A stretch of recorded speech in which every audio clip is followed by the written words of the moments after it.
त्या कडेला प्लास्टिक कचरा उचलत आहे। हा जो प्लास्टिक कचरा आहे हा रस्त्याच्या कडेचा आहे सगळा हा, आणि अजून एकच आहे याच्यात मग मेडिसिन असतील, बाकी कचरा असेल तो उचलण्याचं आपण काम करतो। दारूच्या बाटला मोठ्या प्रमाणात इथं आपल्याला पाहण्यास मिळते। म्हणजे एवढा सारा हा जो कचरा आहे आपण रस्त्याच्या कडेला टाकतो। मग आपल्याला जंगल पाहिजे तर मग जंगलात वाघ पण दिसला पाहिजे, म्हणजे असं करू नका। बहुत साऱ्या बिअरच्या बाटला पण इकडे टाकतात दिसत आहेत, हगीज आहेत 3। आपले मुडं बारा आहे तर मग हगीज आमचं जंगल खराब न करता आपल्या घरीच टाका ना, बिस्तऱ्यावर टाका। म्हणजे हे आपण जिथून चालतो हा पर्यावरण ऑक्सिजन आपल्याला फुकट देते, त्याला आपण घर आपलं हे घर आहे, निसर्ग आपलं घर आहे, ते पण अस्वच्छ करण्याचं काम आपण कुठेतरी करताना दिसतो। हे हगीज आपल्या घरच्या बेडवर ठेवण्याचं जेवणाच्या टेबल पडलेल्या ह्या बिअरची बाटल आहे। अशा असंख्य अशा बाटला आपण टाकून ठेवत असतो।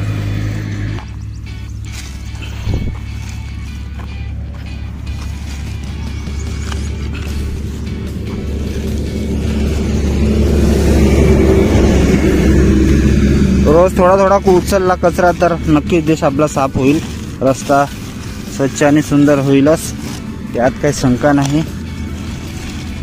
आणि अशा पद्धतीने आपण हा सगळा कचरा या प्लास्टिकच्या याच्यात जमा करून ठेवतो।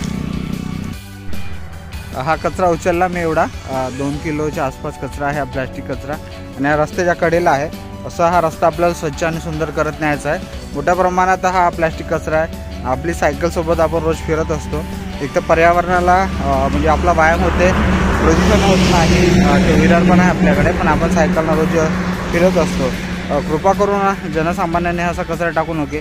रोजचा एवढा कचरा हा प्लास्टिक कचरा आपण पाहू शकतो अंदर, आणि असं आपण टाकून ठेवला। बहुत सारा बाटला आहे दारूच्या, beer bottle, plastic bottle, glass, जास्त करून खऱ्याचे आणि वेपरचे पॅकेट इकडे आपल्याला दिसत असते।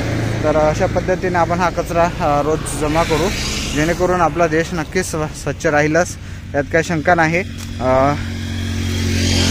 स्वच्छता मित्रा सायकल यात्रा मूल तालुक्यात लवकरच आपण काढणार आहे, त्यासाठी आपल्या सगळ्यांची मदत आहे। त्याच्यात 2 महिने म्हणजे 49 ग्रामपंचायत, 110 गाव आणि शाळा आहे, आपण यांना भेटी देणार आहे।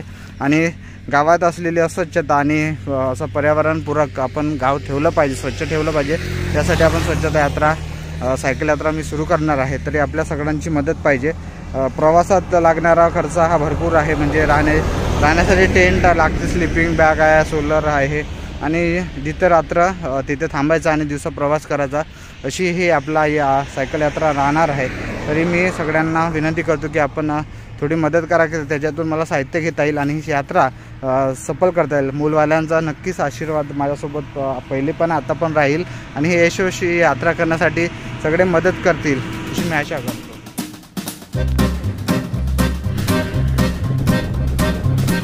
सकाळचं स्वच्छता अभियान झालेलं आहे आणि छान वाटतं सकाळी, आणि गरमी पण झाली थोडं थंडीमुळं, आणि रोज सायकल चालवला पाहिजे सगळ्यांनी।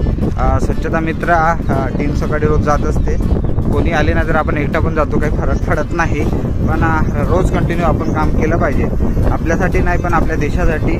शेवटी आपला देश हा एवढा संस्कृतीने आहे, विविध लोकांचे, धर्माचे, जातीचे लोक इथे आहेत, आणि सगळे भेटत असतात, सगळ्यांचे विचार सकाळी आपण ऐकतो।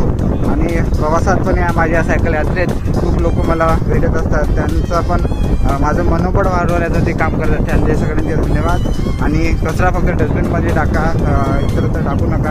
आणि या रस्त्याच्या कडेला खूप सारा कचरा आपण प्लास्टिक पाहू शकतो टाकून ठेवलेला आहे, ते पण उचलण्याचं काम आपण करतोच, आपणही करा। आणि भारताला स्वच्छ आणि सुंदर करण्यासाठी मदत करा, कारण की आपला भारत देश एक चांगला देश आहे, आणि चांगलं नाव आणि इकडे हा टाकलेला कचरा आहे, म्हणजे जास्त म्हणजे खऱ्याच्या पन्न्या इकडे आपल्याला पडताना दिसत आहे।